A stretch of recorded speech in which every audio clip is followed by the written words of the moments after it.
Channel beriman dengan logika sehat, channel edukasi Kristen yang diperuntukkan bagi setiap orang Kristen. Salam saudara, puji nama Tuhan, kembali kita berjumpa dalam tayangan edukasi Kristen, tayangan yang dikhususkan bagi kalangan kaum Kristiani.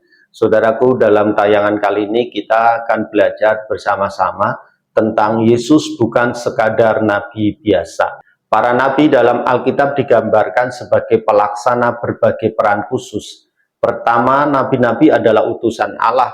Saat bangsa Israel meminta Nabi Samuel untuk memimpin mereka dengan seorang raja, Allah berfirman kepada Samuel di dalam kitab 1 Samuel pasal 8 ayat 7, perhatikanlah apa yang diucapkan oleh bangsa itu, sebab mereka bukan menolakmu tetapi menolak aku, agar aku tidak menjadi raja bagi mereka. Samuel bertanggung jawab untuk menyampaikan firman Tuhan kepada bangsa Israel, dan Tuhan menegaskan bahwa dia adalah sumber dari otoritas Samuel dan ucapannya. Dengan demikian Nabi Samuel merupakan wakil dari Allah.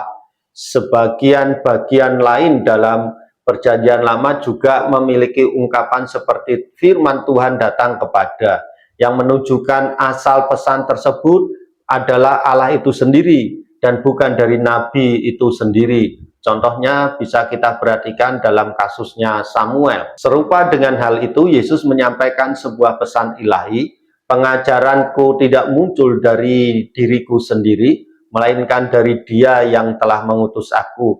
Injil Yohanes pasal 7 ayat 16. Ia juga menyatakan bahwa perkataannya hanyalah sebagaimana yang diajarkan Bapa kepadaku. Yohanes pasal 8 ayat 28. Dalam doa iman agung Yesus ia menyatakan, setiap kata yang engkau berikan kepadaku telah kusampaikan kepada mereka. Yohanes pasal 17 ayat 8. Oleh karena itu, Yesus pastilah memenuhi peran sebagai seorang nabi, di mana ia adalah utusan Allah.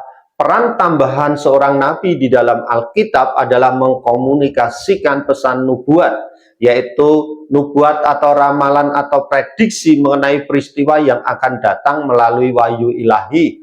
Nubuatan, walaupun bukan fungsi utama nabi, juga merupakan salah satu tanggung jawab jabatannya yang diilhami oleh Allah. Saat berbicara atas nama Allah, seringkali pesannya yang disampaikan mencakup nubuatan tentang masa depan.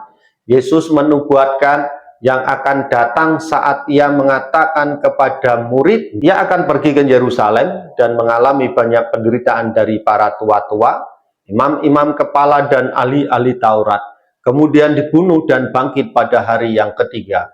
Matius pasal 16 ayat 21. Nubuatan ini tercatat sebagai nubuatan yang telah tergenapi dalam keempat Injil kanonik. Yesus juga memprediksi bahwa dalam waktu dekat setelah kenaikannya ke surga, para muridnya mendapatkan kekuatan yang baru dengan dicurahkannya Roh Kudus tanpa batas. Kisah para Rasul pasal 2 mencatat pemenuhan nubuat ini. Para Rasul mendapatkan curahan Roh Kudus dan berbicara dalam berbagai bahasa yang sama sekali mereka tidak pahami untuk menyampaikan Injil kepada pendengar yang datang. Dari setidaknya 15 kelompok yang berbahasa yang ada di Yerusalem pada hari Pentakosta. Dengan demikian Yesus secara tegas memenuhi peran seorang nabi, di mana ia menubuatkan tentang hal-hal yang akan datang.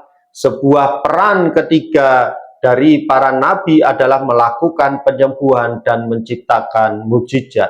Musa melakukan berbagai mukjizat, antara lain membelah Laut Merah. Nabi Elia melakukan mukjizat memanggil api dari surga untuk membakar habis persembahan hewan kurban. Nabi Elisa membuat mukjizat dengan membuat mata kampak melayang di permukaan air. Keempat Injil mencatat Yesus melakukan berbagai mukjizat dan penyembuhan. Seringkali muncul dalam Injil saat orang mengacu pada Yesus, di mana sebutan nabi senantiasa disematkan pada pribadi Kristus.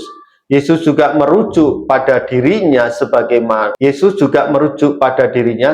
nabi, sebagaimana dicatat dalam Injil Matius pasal 6 ayat 4. Tuhan menyampaikan firman-Nya kepada Musa bahwa suatu saat Ia akan mengutus seorang nabi untuk Israel, dan aku akan menanamkan firman-Ku ke dalam mulutnya, dan Ia akan menyampaikan kepada mereka semua yang Kuperintahkan kepadanya. Di dalam kitab Ulangan pasal 18 ayat 18. Yesus juga merupakan nabi yang memenuhi nubuat tersebut. Yesus memenuhi semua syarat kenabian yang berdasarkan tugas, ucapan, dan tindakan. Ia adalah nabi yang mulia di antara sekian banyak nabi karena dia adalah Sang Firman itu sendiri. Saudaraku, jikalau ada orang yang mengaku dirinya sebagai nabi, tetapi tidak memiliki tanda-tanda yang saya sampaikan di dalam tayangan ini, berarti dia bukanlah seorang nabi. Yesus adalah nabi, bukan sekadar nabi, tetapi dia adalah nabi yang mulia,